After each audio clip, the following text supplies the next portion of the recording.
Hello, everybody. Welcome to Monday's Big Blue Kickoff Live, presented by Cadillac, the official luxury vehicle of the Giants. I am John Schmeelk. He is Shaun O'Hara. We're in the Hackensack Meridian Health Podcast Studio. Keep getting better.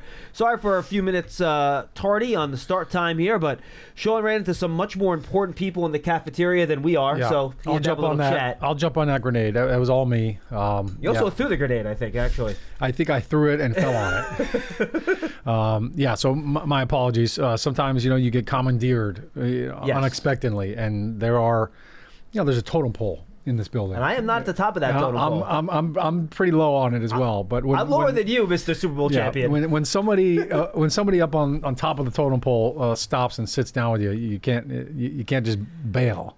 No, that is correct. You so got to do the right thing. We did have some news this morning, and Shaun and I will talk about the game, though I'm not sure how much more I have to say about it because I feel like we've just watched the same game with teams in different uniforms for about 4 weeks now. You want to keep chewing on that? But we'll figure that out. All Let's talk about the news first. The Giants deciding this morning, and Mike Kafka, in consultation with Joe Schoen and all ownership, everybody in the building, which all decisions are made here in consultation with everybody, decide to move on from Shane Bowen, defensive coordinator. It'll be Charlie Bowen, who has never been a coordinator before, never called plays before, has mostly been a linebackers coach in Miami, and then in Arizona under Brian Flores in Miami, and then he was under Vance Joseph in Arizona, and is the Giants' outside linebackers coach here. So he coaches the edge players, Kayvon Thibodeau, Abdul Carter, Brian Burns, that group.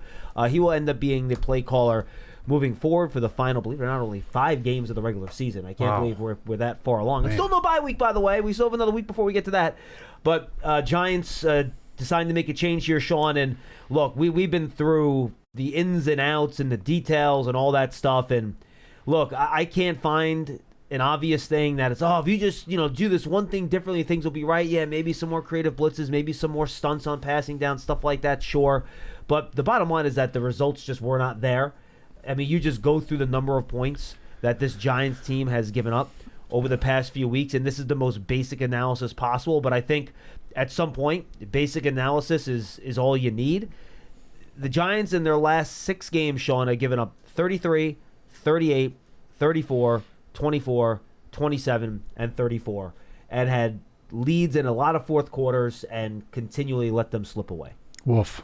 Yeah, and look, I think the fourth quarter, I think that is really why we're having this conversation right now, because there was a stretch where I think it was 5 games or 3 games they'd given up over 100 points in each of those games. And, it's not one of those games where, man, like we're trying to play catch up the entire game. These are games that we had leads in going into the fourth quarter, and we blew it. We didn't find a way to close out the game. So that is very frustrating. Obviously, look, it's always, this is the hard part of the business is when guys get fired. And while I don't think anybody is surprised by the news and what happened with Shane Bowen being let go, it's kind of ironic the reasons why he's being let go. And, I used to do a show with Brian Billick, the former head coach of the Baltimore Ravens, Super Bowl winning head coach. And he used to always have this saying that the things they hire you for are the things they fire you for. They hired Shane Bowen because he had a top 15 run defense in Tennessee and he was really good in the red zone. And those are the things that we're not very good at. So when Dable brought him in here, it was, all right, man, we're going to stop the run. We're going to be really good at that.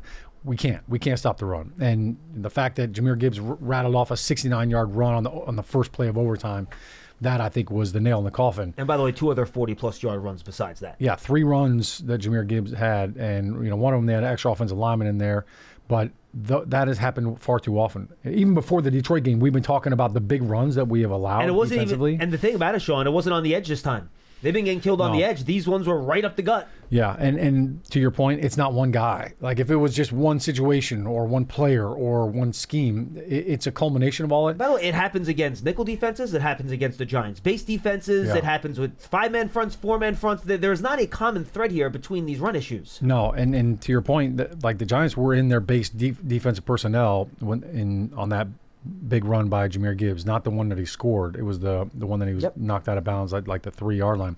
So they were in base defense in that. And then the other big runs, they were in nickel. So, why are they in nickel? And it's like, well, you're trying to match up, their personnel If the Lions are all 3 wide receivers, you can't put a linebacker over Monroe St. Brown in the slot. That's not going to work. And our nickel package, I feel like it's changing. When Micah McFadden went down, we still have not found a valid replacement for him. Like Darius Muasau could not do what Micah McFadden could do. And then we saw Flanagan Foles. He was in there and he went out. With a neck injury. So, we have guys that are playing that other linebacker position that really would not be starting if it had not been for multiple injuries. Isaiah Barnes, you got that going on. I thought there were a number of times in this game against Detroit and this season where our safety insert has been really poor. And it's the angles. As they're coming down to support the run, the angles have been so poor. Dane Belton had a couple of them. Javon. Well, Belton missed flat out missed the tackle Twice. on the one long run, and then Holland had a bad angle on the other one. Yeah, Holland had a bad angle, I think, on the very last that last touchdown run. He came screaming down and was out of position. Or Dane Belton did. Actually, I think Belton was on the one in overtime. Holland actually had a run blitz. He actually was run blitzing off the edge on the big one in overtime. He got picked up and then whoop, there he goes. And the big run against the base personnel, it was actually Darius Alexander that got out of position. He had the backside B gap and he got scooped by the backside block, and that's exactly where Jahmyr Gibbs hit it, in that backside B gap. So as good of a game as Darius Alexander had with 2 sacks, that one play, the defensive tackle on the backside not staying in the B gap, ended up with a huge run. So that's why, defense, it's tough. When you look at, why is the scheme not working? Why is this not happening? As soon as one guy loses their gap integrity, boom, it's out the gate. Like the NFL, those running backs hit that hole so quick. And if they hit a hole and somebody has lost that gap, they are to the safety quicker than that safety anticipated because he thought somebody was going to be in that gap. So that's why I think we're seeing these bad angles that we're talking about, because somebody lost their gap integrity up on the front, and now all of a sudden they're hitting it before the safety was expecting them to be there. And I talked to Newman about this. We did an interview on the John Settle podcast a couple weeks ago, and he said, look, as a safety, if you know where the guys on the first and second levels are going to be, you can fire quickly and get to the right spot. Right. But if you don't know if they're going to have their correct leverage, it's going to mess you up. And you have to hesitate. And then you're going to get to your spot late. And then your angle stinks. And then a guy breaks it out. And Shaun, and you're right, I've on the first one, first 49-yard run, I have everyone blocked, and then Holland tough angle. That was the one in base defense. Yeah. And then I'll get to the other two in a second. But I think it's something that you've seen, and I said this to Tiki on the postgame show yesterday.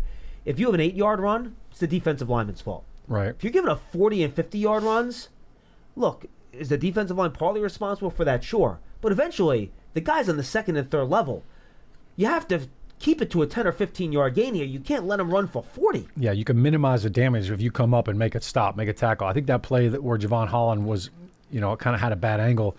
I think that was the one Okereke jumped around the block by Penei Sewell. Penei came down, and Penei just kind of threw him out of the club, and it opened up that huge void, and that's why Javon Holland was kind of sideways as he was turning. The run against when we were in base defense, we actually had 8 guys in the box. Mm-hmm. And as an offensive lineman, like one of the things we actually love, like, look, if you want to jam the box up, like, okay, you have 8 guys in the box, you got one single high safety, you got 2 corners out there. If we pop that and we're up to the safety, like, it's to the house. So the 8-man front, while everybody talks about, hey man, we got to get the 8-man front on there, stop the run, we always kind of looked at it like, if we could pierce that 8-man box, it's probably going to be a house call, because that safety is in the middle of the field, and it's tough for him to make a tackle on an electric guy. Jahmyr Gibbs is a special running back. And look, Detroit is they're a good football team. The bottom line is... they have a top 5 offense and a top 5 defense, yards per game. They're one of the best teams in the NFC. They're one of the most physical teams in the NFC. And Amazing, by the way, they'd be out of the playoffs if it started. We led that entire game. They didn't take the lead until overtime. So you just think about that. Like, how is it that a 2-9 team can look that good for 60 minutes, and then in the first 30 seconds of overtime, everything just unraveled? Well, I won't say they look great for all of the fourth quarter. How about they look great for 50 minutes? Well, that drive at the end of the fourth quarter, there were some penalties that helped out with that. Well, you also had the 49-yard run earlier in the quarter, too, in the fourth quarter. Yeah, so they were leaky at times with that, but you felt like this is a game that we should win. Like, it was in control. And it's the same story we've said every game. Yeah, it's Bill, Ned, Groundhog Day. Yeah. It's like we've seen this movie before, and we know how it ends. It happened in Dallas, happened in Denver, we saw it in Chicago, and here we are again against Detroit. So it's very frustrating. for Charlie Bolin, what a great opportunity. I mean, look, what Mike Kafka has done with this opportunity already, look, I'm sure we'll get in the conversation about whether or not he should have taken a field goal, down a 4th and 6 on the 4th and goal from the 6. But Mike Kafka has been in unbelievable control and command as an interim head coach. I'm very impressed with his decisiveness, his poise, how he handled everything leading up to the game, even the post-game press conference, and just this offense was fun to watch. Like, I can't remember, it's been a while since, the Scadaboo and Jackson Dart take their shirt off after beating the Eagles on Thursday Night Football, and it was like, man, football is fun. The gadget plays were on fire, and who would have thought it was going to be Jameis Winston mossing somebody and then stumbling in the end zone and making an unbelievably athletic catch. Dude, he could have been on the Moss segment on that one, and then he could have been on the Angry Run segment running through the linebacker's tackle. Yeah, that was, Kyle Brandt better have that on there at some point. And then how about the Eli-esque play where, the defender is on him, has him. Like, I thought it was a sack. It was Andrew Thomas's guy that kind of jumped on him, and then he breaks free from it, rolls to the left, and then I think it was Hodgins that he hit down the field, or not sure who threw Theo, that ball maybe? to. But that might have been Theo. Might have been Theo. Yeah. That was a phenomenal play. But the start was exciting. It's exactly what you want when you're on the road. Has been good. 4 plays and you throw a touchdown to Wan'Dale Robinson, who, by the way, everybody, that trick play, toss flea flicker. Like, flea flicker, it's one of those plays where you're like, you hold your breath when you call a play because you're like, this could either be really good or really bad. And by the way, it almost was. If Jameis doesn't evade that, I don't know how he saw that guy coming at him to avoid him. That was an unbelievable play by Jameis He looked like Neo from The Matrix, the way he was like, he kind of dodged that guy as he was throwing it. And give credit to John Michael Schmitz because he kind of rallied back. They did the fake toss to the right, and the center leaks over there so that he can kind of be there and protect Jameis just for that situation. But for Devin Singletary, he made a heck of a throw, too. Everything had to work in concert. No, he did. Yeah. The one thing that I don't know if anybody's given Wan'Dale enough credit for is he sold that play. Because it's a toss, and as he was jogging in and trying to make it look like he was coming in to dig out the safety. Next time you watch that play, just watch him how he's just lollygagging, jogging. He had to sell that. Like, hey, it's not a pass play. And then as soon as the safety cleared him, boom, he took off. And that safety, by the way, he wasn't even thinking that was a flea flicker. No, he was like a bat out of hell going out of that line. They cut to him on the broadcast, and they showed him on the sideline talking to the defense coordinator. He was like, I didn't know. They were like, what did you see? Did you not see the receiver? And he was like, I was coming downhill. I was going to seek and destroy. I did not see the little guy run right by me, but Wan'Dale sold it. Give him an Emmy, and then just that's an unbelievable way to start. The energy on that sideline, on the road to score like that. It's pretty impressive what the Giants have done on opening drive touchdowns this year, and to only have 2 wins to show for it is very. That's very disappointing. Yeah, I mean, going into this year, if I would have told you the offense has done what it's done, I think both of us would have thought this team was playoff bound. Yeah, because coming into the season, we felt like we're gonna be a defense-driven team. Right. Like, our defense is gonna carry us. They're gonna be holding teams to 15 points, and can we score 20 points? That was the key. And even in the preseason, we started to think, man, this offense the production is there. I mean, we scored 30 points in Buffalo in the first preseason game, and you felt like, all right, the offense is starting to click. This could be something now. And to put up 500 yards of offense on the road against Detroit, that's pretty impressive, and with no Malik Neighbors, no Cam Scadaboo, no Jackson Dart. I got to give credit to Jameis Winston. I mean, he balled out. He had an unbelievable game. He outplayed Jared Goff in his own building. Yeah, he did. And Jameis Winston in the red zone, that throw to Isaiah Hodgins in the back of the end zone, it's a great throw. That was superb. That is clinic technique and clinic teaching tape on what you do in a red zone as a quarterback. You throw that high ball over the zone, and our guy goes up and gets it, or it's incomplete. And it's our ball or nobody's ball. And he tried to do that to Theo Johnson later in the game, but Rocky Sin, I think it was Rocky Sin, got his hand up there and knocked it away before it could get to Theo. Yeah, that would have been a sick catch by Theo. He had a couple of great catches too. He had another sideline catch where he got his feet down. Great catch. Phenomenal. He's definitely coming to his own. He's having a career high season. Obviously, he's got 5 touchdowns. Yeah. So, and then look, the run game. What I give credit for Mike Kafka too. He sticks with it. He was patient Because early on, it was like run first down, run second down, By the way, 3rd and 9. Like we got 1 yard on 2 run Two plays. straight games where in the first half the running game was just awful. No movement, didn't get anywhere. And then all of a sudden, second half, hey, man, all of a sudden Singletary pops one. All right, all of a sudden Tracy gets a 9-yard run. Scheme, a lot of pullers. You could see him. We're kind of starting to wear him down a little bit. So I give credit for that. I think what is kind of inverse, what you normally think is you run to set up the pass. I feel like Kafka has been passing, which is setting up the run. Well, he is from the Andy Reid school. Yes, so it's working. And in the second half, some of those runs, they were starting to hum, and they were starting to get teeth. Yeah, look, I'm with you. I thought the line did a pretty good job protecting against what's a pretty good Lions pass rush. They had some pressure here or there. I actually thought Andrew Thomas had some trouble with Al-Qadim Muhammad, to be honest with you. Yeah, which was ironic because I feel like Aiden was on Illuminor. Hutchinson was on Illuminor most of the time. And this was, look, Illuminor. I'm sure that was by design, by the way. I think Illuminor gave up more pressures in this game than he'd given up in a game all season long, pass protection-wise. But given who he was going against, they didn't have a sack until the final play. And it wasn't a lot overtime. of quick pressures, though. They made him work. Yeah, they were kind of late, like Mm-hmm. in the pocket things. I thought the offensive line played really well. Greg Van Roten had a phenomenal game. I thought JMS played really well too. I thought GVR as a puller was great in this game. They used him a lot on those pulls, on those runs. I thought he was great as a puller. And Bellinger, by the way, as a fullback. Yeah, he played fullback more than he played tight end in that game, I feel like. Yeah. I thought Belly did a great job. There were we ran a lot of weak counter plays. Yep. There was even a couple of plays where we pulled the guard and the tackle. Andrew Thomas was getting involved in that. So a little counter trace stuff, right? It definitely looked like there was some different scheme with the run game as well, which I liked. It wasn't just the same, hey, running back steer left, it's a 3 wide run play out of shotgun where the running lanes just shrink and seem to collapse right away. All right, 2 things before we get to the calls here, Sean. 1, the offense was great. Jameis was awesome. They only scored 7 points in the second half of this game, and that's the problem. They had over 250 yards of offense in the second half. They should have been 10. They only had 7 points. Well, let's have that discussion, right? Then, because this is another week where in the red zone the Giants have not been as good as they need to be. Okay, I would have liked after it was 1st and goal at the 4. You get 2 yards on first down. I would have ran it again. Yeah, and I'm talking to Mr. Run the ball in the red zone guy over here, so I'm You're sure talking you about agree with me. He threw it on second down. They did the plashers. By the way, if Theo Johnson doesn't kind of stumble out of his break a little bit, that's probably a pass that's on the mark for a score. And ironically, on the Giants' last drive in overtime, Jameis overthrew Wandell a little bit on that little pass going towards the sideline. That was his one miss, really. Wandell had to, at the top of his route, avoid Hodgins, I think it was, coming on the post. And it made him hesitate just a little bit out of his break. And I bet you if he doesn't have to hesitate there, that pass might actually be on the money. Anyway, back to the red zone thing. Then Aiden Hutchinson, I don't know if they talked about this on the TV broadcast. I was listening to Bob and Carl.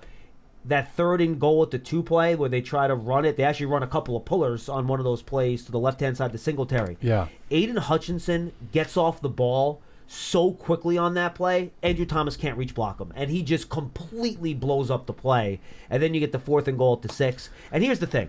Normal team, I might kick the field goal there. Here's the problem.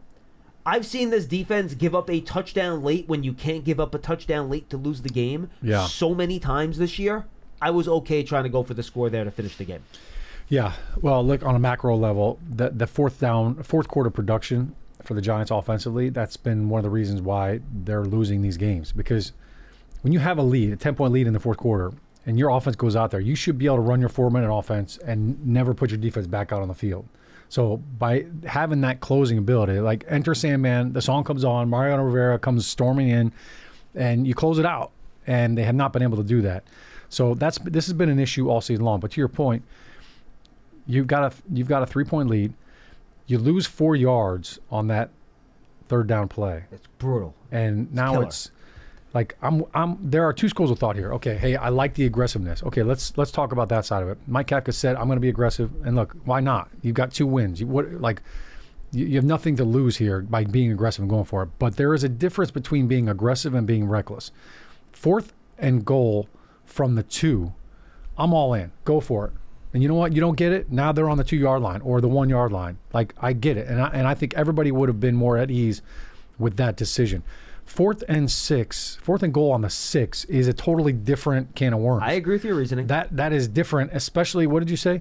The Giants have struggled in the red zone offensively all year. That is not, if we were the 2nd best red zone offense in the league, I think the statistics are in your favor. And now it's, you know what? we're going to go for fourth it. and goal to 6, you take the run out of the equation, which is what Right. makes it so tough. So now you're one-dimensional. Everybody knows you're throwing it. And you know what? We don't have a guy that, you know what? We got man coverage over there. We got a mismatch. Like, who on our team right now would you say, man coverage, I'm throwing it to him, and 90% of the time it's going to be a touchdown? No, like, we don't have that. I watched the Rams the other night. When they get in the red zone, Devontae Adams, I mean, he's running by people, and Matthew Stafford is dropping buckets in the back of the end zone. Cheat code. He's a cheat code. Yeah, it's like we don't have that guy. So I feel like in that moment, if you kick the field goal, now you are forcing Detroit to have to score. They have to score a touchdown. They can't just take all the time off the clock. They can't methodically march down the field and put themselves in position to kick a field goal. We've seen that before. We saw it in Dallas. We saw it in Detroit. Like, that would have taken that off the table. And now you force them into being one-dimensional offensively, because now they have to throw the ball. They've got to find a way to get in the end zone. And I think that would have changed the way that Detroit ran their last possession. I agree. At the end of that game. I agree, would have as well. But I will add this. Did you have any confidence if the Giants kicked the field goal there that they would have been able to stop the Lions from scoring a touchdown? I had more confidence in them not giving up a touchdown than I did if we don't get it. Are we going to be able to stop them from kicking a field goal? I agree with that too. But so I think it was hey, they got to go down and score a touchdown, or hey, they got to get to the 35-yard line and to get in field goal range, I would have said, give me the defense holds them out. Maybe you get a lucky play, maybe a tip ball, maybe a sack. I don't know.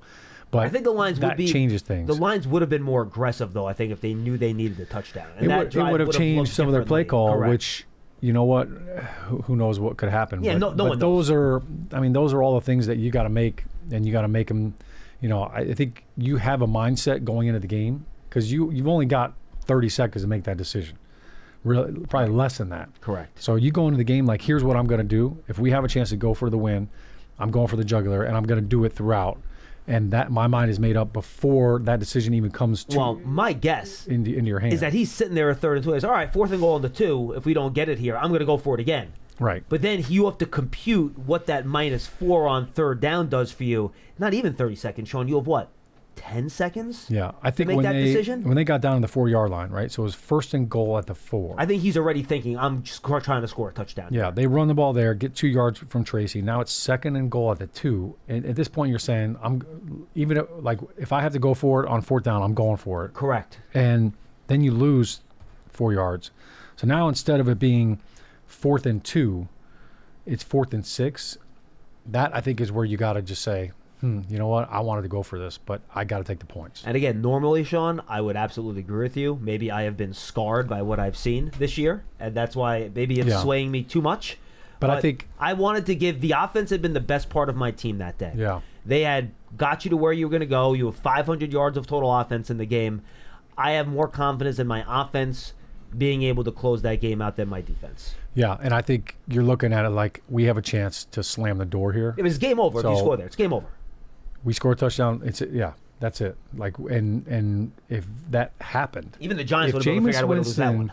If they found a way to score in that moment, I mean, I think Mike Kafka, everybody's praising him right now for having the stones to do that. So, it's one of those live by the sword, die by the sword situations. And, I think in his, to Mike Kafka, like in his situation, it's like, no, we're going for it. Like, I'm not going to play conservative. I'm not going to. I think the players like that too, right?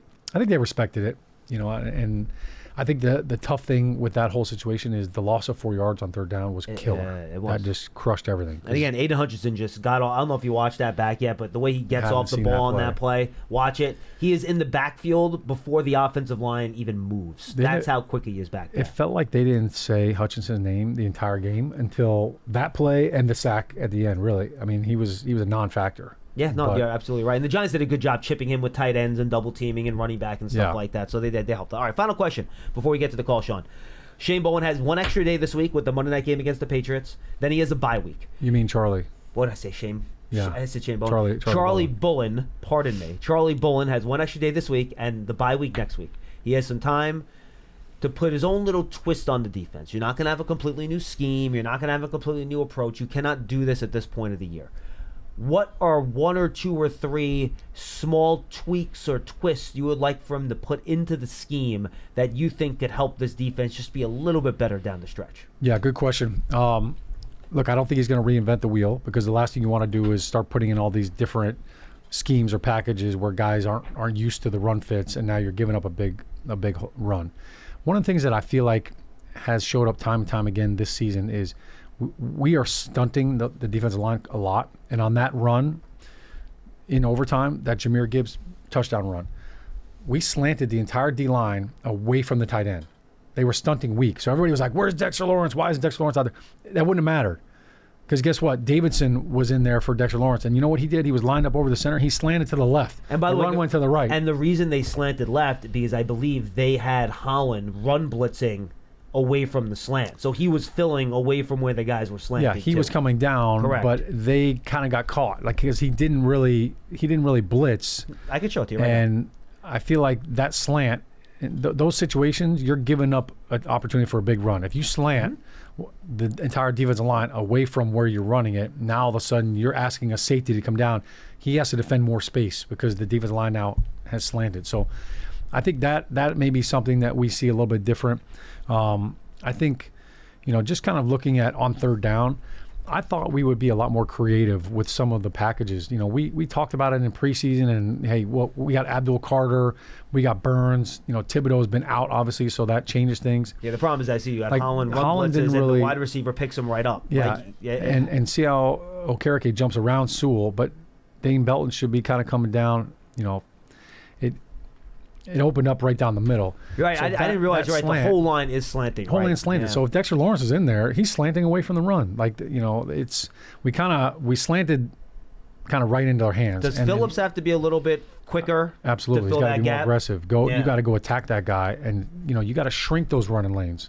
And there's way too much room for Gibbs on that. So I think obviously first and second down, I think you got to do a better job. More building of a wall, getting the less safeties movement. down there. Maybe you don't have them so deep to start, so they can get down in the box quicker, and it gives them better angles to make the tackles. But I think on third down, I thought we would be a little more exotic. I thought we would see a little more fronts with, hey, Abdul Carter or Brian Burns moving around. We saw more of that earlier on in the season. I feel like we've kind of gotten away from that because a guy like Burns. I think with Thibodeau being out the Move him last 2 around. weeks, it's hurt it a little bit because you Yeah. don't have him on the edge. But you know what, Robertson, Harris, like he you can move him out at defensive end. You can put him in Burns' spot and then now move Burns around and just kind of make some different angles for him, create some different attack points for him, and even for Abdul Carter. But I think one of the biggest challenges that I mentioned is like Micah McFadden going down. We have not found an avid replacement for him. And when you're a nickel, I used to love, when I'd be standing in the huddle and I'm watching the personnel and I'm telling Eli, hey, they're in base defense, base 3-4, base 3-4. As soon as they went nickel, I'm like, yes. Hey, Eli, we have a 6-man box. We're running the ball. Because we got their lighter linebacker. We got a linebacker off, and we got now a nickel slot corner that's in there that's going to be trying to stop the run. That's why those big nickels like Kyle Hamilton, Right. Emanwari on Seattle, they could do both. That's Yeah. what makes those guys so valuable. Yeah, so I don't know. I mean, maybe Dane Belton needs to be more of that nickel guy. And he's more physical. He's more of a thumper, more of a downhill guy. And you need Newbin back to do that, by the way. Yeah, Newbin being out with a neck. I mean, look, Newbin was out, Adebo was out, Tate Banks was out. So Newbin and Adebo kills the whole secondary. It really does. Yeah, not having them out. I mean, you're playing shorthanded almost. Because you have to help You're kinda Corey Black. handcuffed. You can't leave Corey Black out there on island. You can't. Yeah, It's Corey not fair, Black- though. He's a rookie 6th-round pick. And Corey doesn't know how to tackle yet. Like he comes in and slaps at the ball and punches at it. He's not coming in like trying to take somebody out. Like so, it's it's a different mindset with that. He But did not have a good tackle attempt on that first touchdown run. No, he looked like he was an old lady swatting somebody with the purse. So he's got to, but he's a rookie, and you know what? He's been thrust into some action, and I know he's been playing banged up and playing hurt, but I don't think it's Charlie Bullen's going to come in here and completely change the scheme and do all this stuff, but there will be some wrinkles. I think, you mentioned the pressure. Look, first and second down, there are ways to create some pressure without giving up the farm, and I think that's going to be something where look, you've got an advantage because you're playing the Patriots, like you said, you got an extra day. but they have not seen what you're going to do. So you Right. get to roll out some things that they don't have on film, and the surprise factor is there, at least in the first quarter. And their 2 rookie offensive linemen got hurt in that game, by the way. Jared Yeah. Wilson got hurt, and their rookie offensive tackle from LSU, the name's Williams, Yeah. got hurt in that game. So too. not diving too much into the Patriots. You know, Yes. everybody's saying Drake May MVP. He's leading the NFL in passing yards. At least he was before that Sunday night game. So I'm not sure if that changed any of that. But he doesn't have a 300-yard game this season. He's not thrown for 300 yards one time. Oh, they don't have great weapons. So, no, Stephon Diggs is their leading receiver, and Hunter Henry is their second leading receiver. Now, he's been phenomenal. He's got, I think, 5 touchdowns. He's kind of been their go-to guy in the red zone. Travion Henderson is, he's a downhill runner. So, again, we got another tough running back. Drake May has been sacked 37 times, which is second most in the league. That's something that he will hold the ball. you would not have thought, given how productive they are and the fact that they're 10-2. So, that, to me, plays right into Charlie Bolden's hands. Like, okay, this guy's eating the ball a lot. He's burping the baby. We got to get pressure. This is a chance for our defense to eat up front. And I think that's got to be first and foremost. You know, when it's third down, we got to make this guy think. We got to get him off a spot, get him uncomfortable. And I think that's the best way to try to get a win in Foxborough. And look, I don't disagree with anything you're saying. To me, though, eventually your best players got to win one-on-one when they get one-on-ones. And the Giants' best defense, other than Brian Burns, who has been great all year, he almost fail to bring Goff down on a sack last week. I tell you what, 9 times out of 10 he makes that play. He does, and he's made those plays all year. So this is not me taking a shot at Brian Burns. They were chipping the heck out of him. There were a couple plays where Penei Sewell kick slide, and he's like waiting for Burns to get to him, because Burns is like 10 yards out. Yeah, because there's a tight end is getting him. And he's like, "Are you gonna come and rush, or what are you doing?" No, you're exactly right. And eventually the other guys have to start making more plays up front where you've spent a lot of your resources. So. The Dexter Lawrence thing, I know I promised I'll get to your calls, and I will. But we should touch on the Dexter thing because that was made a big deal last night. When all was said and done, I believe, and I will double-check it right now, how many plays he ended up playing in this game, Dexter Lawrence. So the Giants on defense ran 69 plays. Dexter Lawrence played 36 of them, so a little bit over 50% of those plays. That includes plays that got called back due to penalties, so the numbers on the play-by-play might be a little bit different. But you could tell, especially in the second half, that they were trying to manage his snaps. Now, they said after the game, which we didn't know while the game was going on, that he got nicked up, and they were just trying to get the most out of him. I also think, Sean, that was as effective as I've seen Dexter in the fourth quarter of a game. And I wonder it's because he played, instead of playing 70% of the snaps, he was closer to 50% of the snaps, so he just had more left in him at the end of the game. Yeah, I think it's kind of that new term that we're all coming to grips with, load management, right? And I think that has infiltrated the NBA more than the NFL. Yes. But I knew you'd get that because you're a Nick diehard. I think that there's definitely something to that. And also, Nunez Roches had a phenomenal sack in this game, and Darius Alexander had 2 sacks in this game. Guess what happens? Like, you're used to leaning on Dexter. Dexter's like, this big, heavy mammoth. Then all of a sudden, boom, these quick guys, shifty guys come in. And now all of a sudden, it's a change of pace. So, I think it's kind of, there's 2 elements to that. Like, you're keeping Dexter fresh, and then you're also kind of getting some of these quick guys in there, which gives the offensive line a little bit of a different look. But, I thought Dexter, in the fourth quarter there was a couple of big hustle plays. He was involved in it. A couple pressures, too. The sack that Darius Alexander got was because Dexter's pressure actually forced Goff out right into his arm. So Dexter almost had the sack on that play as well. And, I think Dexter, I didn't see a play where he got nicked up, so I don't know if it was, obviously he hurt his elbow last year. I don't know if it was an upper body thing or, we'll know on Wednesday. If he ends up but being limited on practice on Wednesday, they have to list the body part. So we'll find out then. Yeah, but I think, Dex is, look, he's a big dude. He is massive. So, he normally, he plays a lot. So I think, at this time of year, if they're trying to, if taking him out for a couple of series or giving him a couple blows early on in the game, second, third quarter, if all of a sudden that gives him a little extra juice in the fourth quarter, I think that's a smart move. And he has been better rushing the passer than stopping the run this year. So if you're going to pick and choose when to have him in the game, I understand why you would choose to play him more in those passing situations. All right, 201-939-4513. Sorry, folks, we had a lot to talk about here. We wanted to make sure we get to it. We started 5 minutes late, so we'll go by 5 minutes long on the show today as we take calls with Shaun O'Hara talking Giants, Lions, and the Giants going with Charlie Bowen as their new defensive coordinator for the remainder of the season. We're going to lead things off with Let's go Antonio in Delaware first, Johnny Mac. Antonio, what's going on? Hey, how you guys doing? We're good, Antonio. What do you got? 2 points. One regarding the defense and one regarding the offense. To me, this is still a with Martindale defense. And you had Shane Bowen in there for 2 years. Wink was an attacking defense. Bowen was a bend but don't break defense. So you have a change of two philosophies that doesn't work with the players. No, but Antonio, here's the thing. Antonio, real quick though, if you look at the 11 starters on defense, the last year Shane Bowen, last year when Martindale was here compared to now, I believe there are 2 players that overlap: Dexter Lawrence, Kayvon Thibodeau, and Bobby Okereke. So there should be 3. Yeah. So there are 3 guys that overlap. If you want to count Nacho in there, 4, that's fine. They've changed out the corners with Flott, who's playing his best ball, by the way, this year. Adebo, Holland, Tay was Newbin. there. Yeah, but he's not really playing. He was a now. rookie. You know what I mean? Yeah. He's now the 3rd corner. Brian Burns is new. He was never here with Mike Martindale. Abdul Carter's new. He was not here with Mike Martindale. Roy Robertson Harris, Holland. So they have a lot of new players, Antonio. It's not the same group of guys that was here the last year Wink was here. They've really redone the defense, to be honest with you. Right, point taken. But to me, these players were more attacking than just sit back and react. You know, like the corners, they are more get in your face type of corners instead of playing off 5 and 10 yards. They weren't playing off against the Lions. Right, I know that, right. So to me, his 2 best games was the Eagles where he was attacking more, and the Lions where he was attacking more.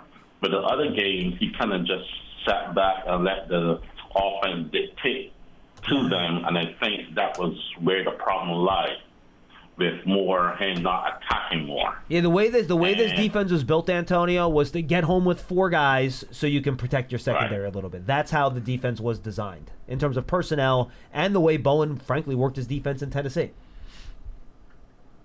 Okay, and my second point is, isn't this crazy, but the Giants' offense in total offense is ranked higher than the Philadelphia's offense in total offense, and yet still we have a losing record and the Eagles have a winning record.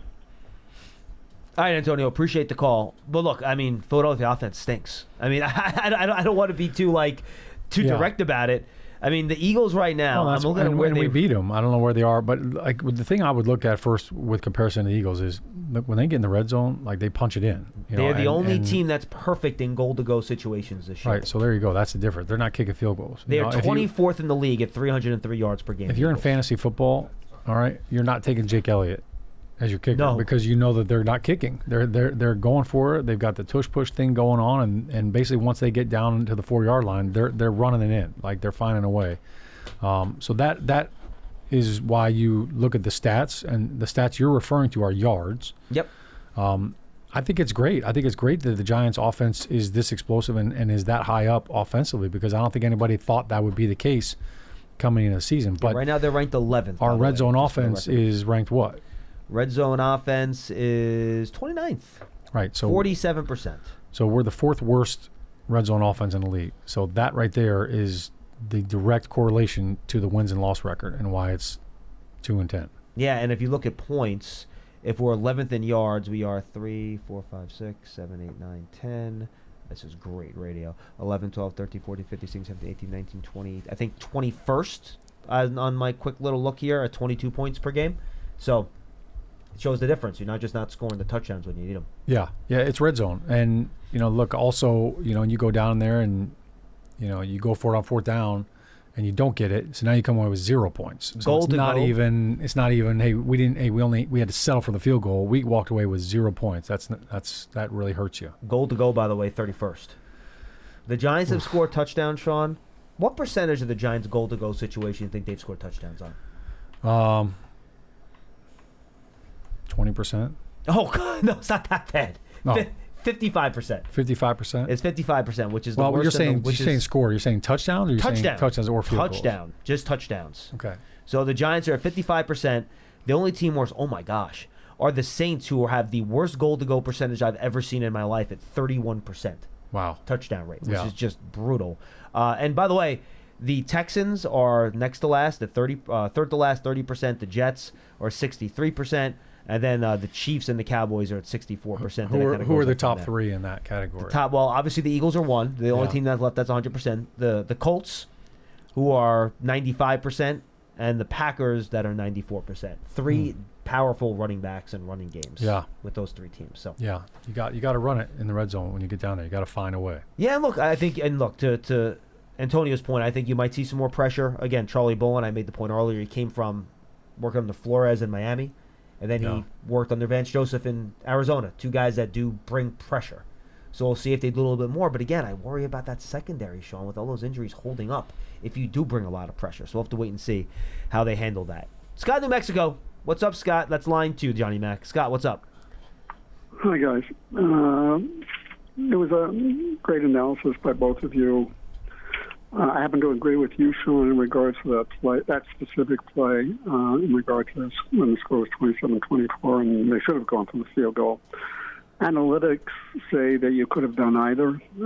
Maybe we're getting too much ensconced with listening to analytics instead of listening to what I think are the smart plays to do. That's an argument for another time. Right now, right after Mike Kafka's press conference, he said he had the ultimate faith in Shane Bowen, and of course, next day he's fired. And my question really is this, although your analysis, both of yours, was great on the game, 2 years from today, no one's going to care. The reason being, this is a zero-sum game. It's about wins and losses. This is the first team eliminated out of the playoffs, and the mandate is, let's get into the playoffs with a possibility of getting into a Super Bowl and winning it. And that's your job when the season starts. And the Giants have failed. Doesn't matter how close the games are because they've shown the ability that they can't play 4 quarters. No, Scott, I hear what you're saying, but you have to analyze the game in detail because if you don't figure out why they're losing the games, you can't solve the problems. Right, Sean? I agree. Right. But the problem to me is obvious in that they can't stop the run. Didn't Detroit have over close to 230 yards, I think, of rushing offense? Yeah, and look, and Scott, we're not going to argue that run defense has been a problem all year. Right, and it seems obvious. But my question goes beyond that.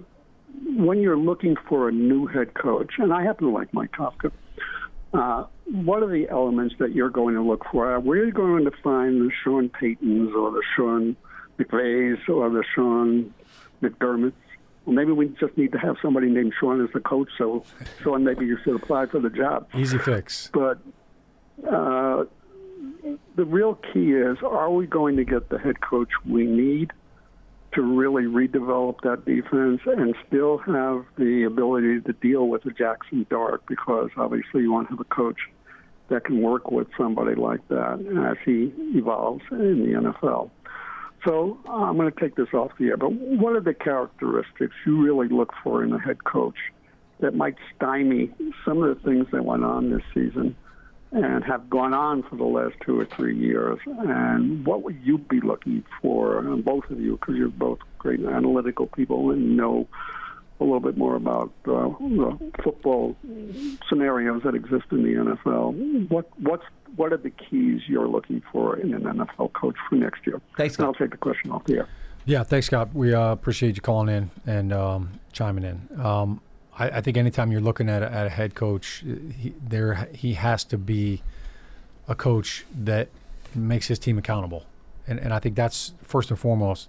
Players have to be accountable to a high standard, and it's everything. It's not just on the field; it's everything you do. You've got to be accountable to be where you're supposed to be when you're supposed to be there. And if I can't, how you are in the weight room and how you are in meetings and how you are outside of the building is how you are on game day. Like everything you do matters.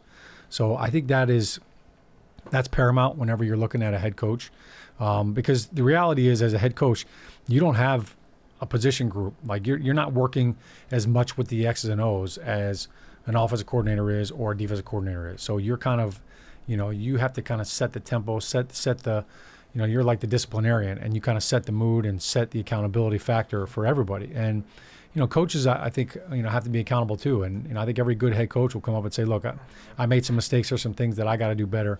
But I think that's always first and foremost. I think anytime you're looking at, hey, we're going to have a head coach that's going to come in and interview. Look, he's selling himself, and you're looking at him as a head coach, but you're also looking at the staff that he's bringing with him. Like, what kind of scheme are you going to run offensively? And what kind of offensive coordinator are you bringing? Is it a run-first offense? How are you going to handle the NFC East? Defensively, what's your scheme? What's your mindset? So when you come in to interview for that, you got to have those two guys in mind. Here's the staff that I'm bringing with me, because you're hiring that head coach based on who he's bringing with him. You don't hire a head coach and then all of a sudden, oh, okay, now that you have the job, let's see who you're bringing with you. Like, they got to come ready. You better come with a bunch of resumes. These guys are on board, and this is who I'm bringing with me. This is my army of coaches that are going to implement everything that I'm trying to execute as a head coach. I think those are things that you're looking for. You need somebody that's detail-oriented, that has a philosophy with how, obviously, you want to run the team. And, it's not always, hey, here's how we're going to do things, and that sounds great. What happens when it's not going well? How are you handling a 3-game road loss? How are you handling, a couple of tough weeks? What kind of coach are you when that happens? We saw Ben McAdoo. It looked great in 2016 when they were winning. Yeah. And all of a sudden things went bad and it fell off the rails real quick. You're looking at that as your coaches and your players too. It's like, hey, look, everybody, when you're winning games, everything's honky-dory and everybody's hugging and high-fiving and it's great. But when things are going bad, what is your track record? How have you handled that? What kind of coach do you become? Do you change then? Are you malleable with the environment that's around you? So, those are all characteristics. We could sit here and list them all, but this is no doubt going to be something that, there's going to be no stone unturned with that. But, it's paramount that you find the right guy, and it's tough. You look around the league, there's 5 coaches that get fired every year. And then every year you see teams that say, hey, you know what, we got to go pluck this guy from this team. Look at Detroit. They lost both their offensive and defensive coordinator. Aaron Glenn's with the Jets, and things don't look great right now for him as his first-time head coach. Ben Johnson in Chicago, they didn't start out great, but things have gotten better for him. So, everybody's looking for that new younger guy that's got some swagger to him and is chomping at the bit. But I don't know if the Giants have that luxury. I don't know if they can swing and miss on a first-time head coach again like that. Like, they don't have that kind of patience with the fan base at the moment. Yeah, I'll add a couple things because I think you're right on, Shaun. There's a chance the head coach might be able to take care of one of those sides of the ball. You know what I mean? Like, Mike McDonald comes into Seattle, you're good on defense. Right. You don't have to worry about the defensive coordinator. He's going to call the defense, you'll be fine. All right? But then what does the other side of the ball look like? So you look at, if you're hiring a guy that's a specialist on one side of the ball, what is he doing on the other side of the ball? Especially if you're hiring a defensive-minded coach. What's your plan for Jackson Dart? Right. Which is the most important player piece of your future as a franchise. That has to be set. And I know it's very easy to say, oh, just pick the best leader of men. If it was easy to pick the best leader of men, everyone would do that. Right. You don't know, as a coordinator, how do you know what he's going to be like in front of a room? To your point, how are you going to know what he's like when things go bad and he has to deal with controversy? You don't know that. So I'm looking for one that. How do you handle both sides of the ball? Can I just add one thing please. real quick? So what I always found ironic was there were times where, as a player, I played with a coach, and he was an offensive coordinator or a position coach, and he was awesome. Like, players loved him. They were like, man, he's the best. He's going to be a great head coach. He was a total jerk. He became a head coach. He was right. He totally changed, and it was like, dude, what are you doing? Like, everybody loved you when you were this guy. Like, why now all of a sudden you're this gunny highway, and now you've changed. Like, people hate you. They don't like you. So, there are people that think that now that I'm a head coach, I got to be this drill sergeant and I got to crack the whip. Now, do you go with a more experienced guy, like a Mike McCarthy type, right? Because he knows how to run a program, settle things down. And I think I said this to you before. The Giants need to hire their Tom Thibodeau, a guy that knows how to settle the program, get everything set, and roll with it. But I'll say this. I do, Shaun, want a specific type of offense here. You go around the NFL and you look at the best offenses in the league, and consistently they have certain things in common.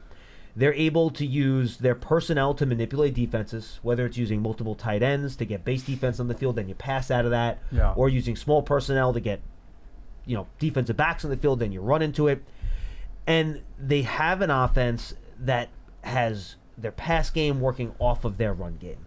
They're very connected. You don't know what they're doing on any given play. It creates an indecision with the defense. That's very important. And Shaun, who's your offensive line coach? Yeah. We've been through a long period of time here where the Giants have not gotten that right, okay? But Carmen Brasil's been great this year. Yeah. And I would love to keep him around if I could. So who's my offensive line coach? That's important. But I do specifically, and look, I'm open on defense. Like, Mike McDonald, never blitzes. He never blitzes, right? But that works really well with Seattle. Yeah. So, I don't know. I like Carm, too. All right, I'm going to take a call. Shaun has to go run real quick. He's going to be back. I'll be right back. Yes, 1 second. He'll be right back. I'm going to go to a call here. But there are different ways to skin the cat on defense in terms of how you set things up. So, to me, I'm more concerned of getting that offense the way you want. I'll slide over the middle here, Johnny Mac, a little bit. Shaun will be right back. Don't worry. He has to take care of some business. Let's go to Rich in Virginia. He's up next on Big Blue Kickoff Live. Rich, what's going on, man? John, back in Virginia, happy Thanksgiving to you and you too, sir. You guys rock. We've been around for forever, since '61, and suffered through many a year. And the fan base, I know, speaking for them because I know them, are extremely frustrated. But I think there's some really positives that are coming out of this year. I'd like to talk about them. Sure, go ahead. So just want to name some players here. First of all, offensive line, you guys talked about that. I agree with you with Carmen Brasil. Tremendous improvement. Remember in the last few years, you'd have people running right through untouched to the quarterback. Yeah. There would be 1 million tackles for loss and run plays. That doesn't happen. So kudos to those guys. Cordell Flott. We have our number 2 cornerback there. If Debo ever gets healthy, we have 2 decent cornerbacks. We need some depth there. Theo, he has just flashed in the last few games. No more drops. He's made some incredible catches on the sideline. Jackson and Winston and Scattable, they give this team juice.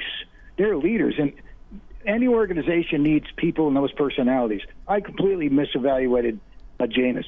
He's played really well, and his personality is infectious. Same as Scattable. Now remember, Jameis has flashed stuff like this before. Unfortunately, eventually bad Jameis shows up. Bad Jameis has not shown up yet, but his history tells you that he will eventually. He just hasn't quite yet.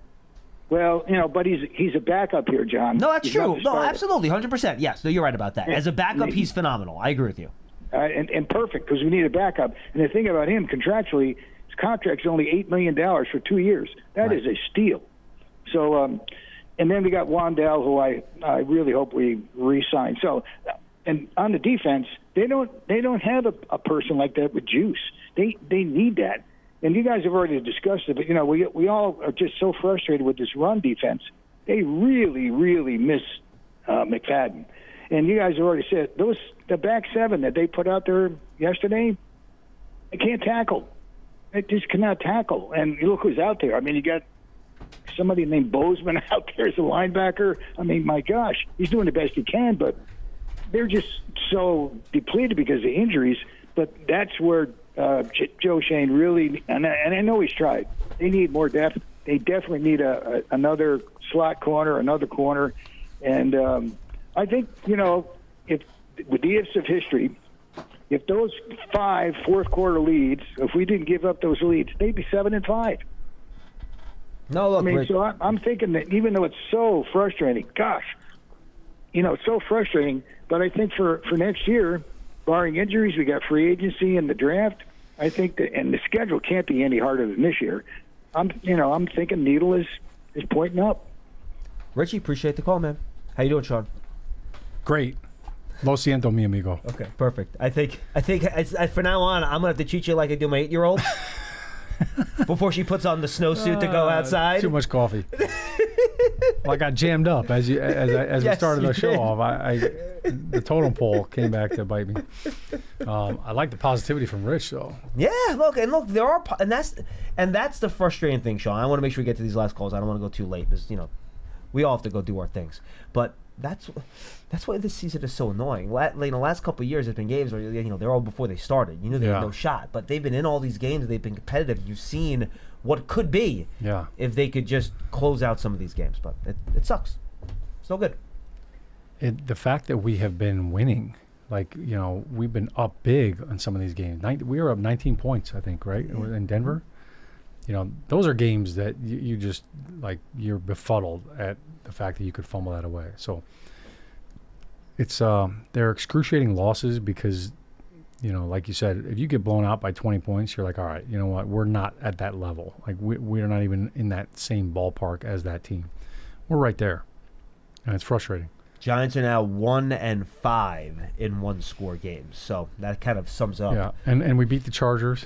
We're they were the second best team in the AFC coming in. And the Eagles, who have been the best team in the NFC. The Eagles, defending Super Bowl champs, and we should have beat Denver. Should have beat Dallas. Should have beat Chicago. Frustrating. Who's in first place in the NFC North. That's why we are where we are. That's why we drink. And I have to leave it in the middle of the show, apparently. Let's go to Rod in South Carolina. He's up next. Rod, what's going on? Hi. Hi. Really nice to talk to you guys. I've never been able to get through, so thank you. Oh, great. Thanks for calling, Ron. Sure. The reason I'm calling, I wanted to talk about coaching in general and why coaches get fired and hired. Now, I've been a fan since 1978, and I've probably seen hundreds of coaches get fired. And one thing I've always heard from players and analysts who kind of know what they're talking about, they kind of say that, they lose the players after a while. After a while, their message doesn't get through. And I'm wondering maybe if you guys have an opinion, maybe that's what was happening with Bowen. They just got tired of losing, and the message sort of goes in one ear and out the other. I mean, he hasn't been here that long, Ron. That's the only thing. It's only his second year, so I wouldn't think. Yeah. I mean, maybe Sean would have a better opinion on this than me. I don't know that I can generalize all of the firings under that same umbrella, because I don't even feel like, all right, when Joe Judge, when he was let go, I think you could say, man, it felt like he lost the locker room. The locker room felt fractured. And I think again that Pat Shurmur kind of felt that way. Same too. thing. Mm-hmm. Yeah, I don't feel that way with Dable. Neither did I. I did not feel that way defensively from these players with Shane Bowen. Okay. So I don't think it was, hey, look, the message is not getting through. They're not listening to him. Because I guarantee you that they've been coached on how to defend some of these run plays, and they're just not executing it. So, you make the change hoping that there is a little bit of a spark. And you know what? A new coach may be coming in, Charlie Bullen. He may be saying the same things that Shane Bowen has said.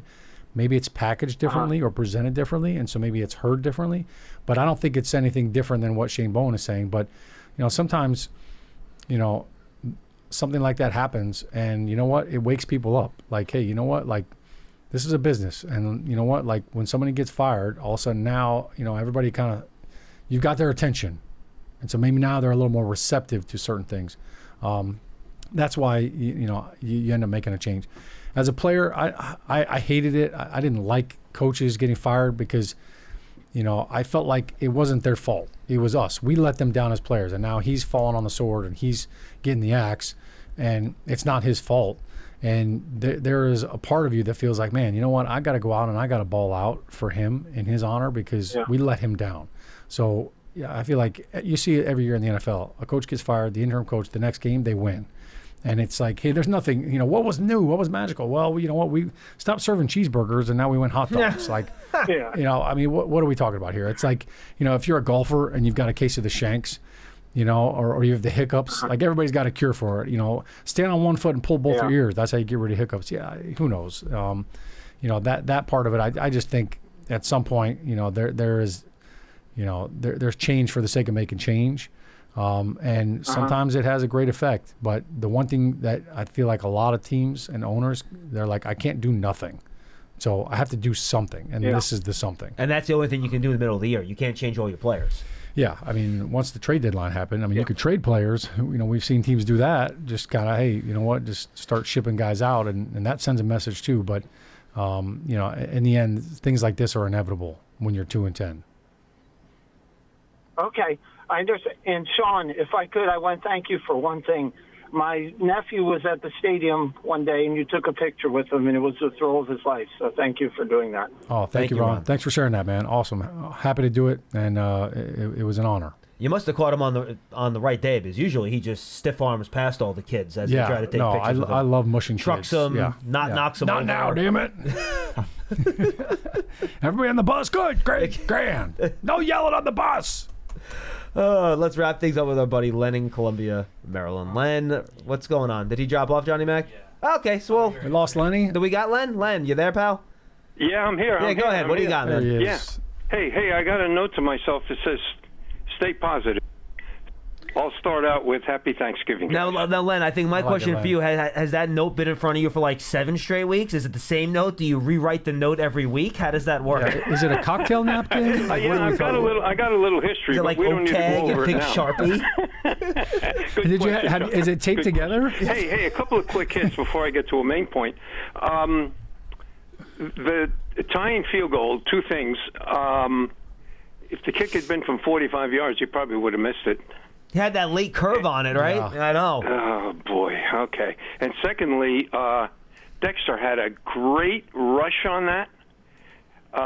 If you look at it from the coach's tape, he had a great rush coming at the kicker. I thought he was going to block it. He got held on that play. If you get a chance to watch it over I'll watch it take again. a look at that. I'll look at it I mean, again. the blocker had him around the head. Let me see. Had him around the neck. Interesting, That's because terrible. they only have him as one special team snap all game. So maybe It must have been that one. All right, we'll take a look at it. Yeah. Hey, Shaun, it's not unusual, to see guys line up offside, maybe every other game, but the same guy twice in one game. I mean, come on, Abdul, stay on side, will you please? I mean, that's ridiculous. That's really ridiculous. What about on the choice? We won the flip in overtime. in overtime. And we chose, and I think the new rules lend itself toward this. That is, every team gets the ball. Each team gets the ball in overtime. And more teams are choosing to actually kick off. Remember how that was? Oh my God, always the joke. You got to take the ball. You got to take. But the new rules kind of lend itself to people kicking off. I agree. If we were gassed in any shape, manner, or form, or we had people nicked up and we needed a little more time, maybe we should have taken the ball on the kickoff instead of, on that overtime kickoff. Yeah, Len, there is also an analytical argument that you and if you talk to the math people, they tell you it's not as big of an obvious thing to kick. I prefer to have the ball second because then you know what you need, and you can go for it on fourth down and stuff. But their argument is that if you get the ball first, you have a chance to have the third possession, right? So if both teams kick field goals, there's probably not going to be a fourth possession in a 10-minute span, but you might get an extra possession if it's tied after the first 2. So that's why some people say, all right, maybe receiving first makes sense because if either neither team scores on their first drive or there's 2 field goals or whatever, you will get an extra possession when the other team won't. So that's kind of the counter argument to it. Yeah. Well, I guess what I was wondering, if there were mitigating circumstances in this particular case, I mean, they're, not being on the field or couldn't get on the field or whatever the right terminology is. Right. And if you were finding that your defense was, a little tired from the previous drive, maybe you buy a little time with the defense. I guess that's where I was going with that. But let me get on to my main point, if I may. It's a 13-play drive. I see it. You got. Are you there, guys? Yeah, I'm here. Yeah, I was just looking at it. Okay, So the Lions had a 13-play drive in the fourth quarter. Then the Giants had a 3-play drive, and you had the commercial break after going into overtime. So the defense probably had time to catch clockwise their about breath. 10 minutes, I would say, probably to kind of get They ready to had go. the coin toss. It was close. Yeah, you would think so. I think that's why a lot of people are wondering why Dexter wasn't on the field. The immediate thing was, why wasn't Dexter on the Right. field? No, I get it. Okay. Let me get to my main point. 5 games to go. I know a lot of people pay attention to this, like lose them all or whatever. These 5 games are important to this organization. Oh my goodness, there's invites to training camp pending. There's jobs on the line throughout the organization. I mean, you're on national TV once. Well, Len, how does the interim head coach do? How does the rookie quarterback do? I mean, it's huge. these are important. These are important games. We got to win these games. Listen. We could win all 5. We could win all 5, but we got to win some games, particularly those home games. I mean, I'm for playing your best players right up to the last second of that Cowboys game. In January, I mean, play your best, healthiest guys. Yeah, and they will. They will. Len, I don't think anybody's questioning that at all. I think everybody's on board with that. And look, Mike Kafka, like he's got his dream right now. His dream right now. Yeah. He's a head coach, so he wants to win all these games. There's a lot at stake here, but there's going to be a lot of people. You're going to get a lot of callers. Well, Len's right. We're going to talk about. We're going to talk about. What difference does it make? I think it makes a lot of difference. I know Shaun does too. He's a player. Let's win these games. Give them a plan, Shaun. Expect them to perform, and you hold them accountable. And make your decisions when the season's over. Hey, thanks for taking the call. Have a great day on Thursday, guys. Thanks, Len. Go You too, Giants. man. Happy There's Thanksgiving. a lot of big decisions in the offseason, Shaun. There's always big decisions. So much of the roster turns over every year. They have to make decisions on these guys, and they'll have to make those calls. I mean, these final 5 games are going to be important in a lot of different ways for the players and the rest of the organization. Unfortunately, I've been on some teams like this. My rookie year in Cleveland, we started out 2-1, and we ended up 3-13 that year. And that last 5 weeks. Look, it was tough, and there were some veteran players that, were mailing it in or that tapped out, and that created opportunity for other players. But, when you're a player right now or a coach, look, you're fighting for your job, and whether you're under contract or not, there change is coming. So you're either going to be on board with the future, or they're going to find somebody else. So. Look, there's a lot to play for players and for coaches. I like what you said about winning at home. Like that to me, that was Dable's mission. This whole offseason was we got to win games at home, and it was coming off of the heels of a season where we won one home game against the Colts, which Giants fans were conflicted about at MetLife Stadium. They won the game, but they lost the number 1 overall pick by winning that game. So, look, that's always banter. But in the locker room, look, like I'm going out there to play for him. Like I'm playing for my brother. Like I'm playing for the name on the back of the jersey as well as the decal on the helmet. So there's definitely a lot to play for. And look, for a lot of guys, maybe they don't have a contract with the Giants after this season. This is your audition. This is your chance to prove that you belong next year when we're rallying the troops. And you aren't necessarily looking for a quarterback, so the draft position not as important. This is also not going to be a great top of the draft, so I don't think that's a big deal. And you're right, there are a lot of winnable games down the stretch. And look, the players are going to go out there and try to win these games. But Kafka's coaching for his future head coaching life. Charlie Bowen's going to be coaching for his future defensive coordinator life. All these guys are going to try to do everything they can to try to win. It's a chance to compete. That's what you want. That's what you always want. Shaun, this was fun, my man. Thanks, Johnny. Were you on TV postgame last night? Yes. Okay, so you did the rapid reaction with Madeline afterwards. So that is up on the Giants Huddle podcast, folks. Go check it out. You can find it on your favorite podcast platform. You can also find all our content on Giants TV on any of your smart TVs. You can download it at the App Store or Google Play. And, of course, check out that Giants Huddle podcast. It's on our YouTube channels as well. For Shaun O'Hara, I'm John Schmeelk. That's Big Blue Kickoff Live presented by Cadillac, the official luxury vehicle of the Giants. Coming to you from the Hackensack Meridian Health Podcast Studio. Keep getting better. For Shaun O'Hara, I'm John Schmeelk. Tomorrow, I believe it is... you switched with Lance Wednesday. So tomorrow, I believe it is Datino Casillas and then Madeline Lance on Wednesday. Thursday, there's no show. Friday, it is Datino and Sytak. So that's your lineup for the week. Next week, we'll do shows Monday, Tuesday, Wednesday, and then we will take off for the bye, which is apparently coming during Christmas time because, well, why not? We'll see you then. Adios, everybody. Happy Thanksgiving. Yeah, happy Thanksgiving.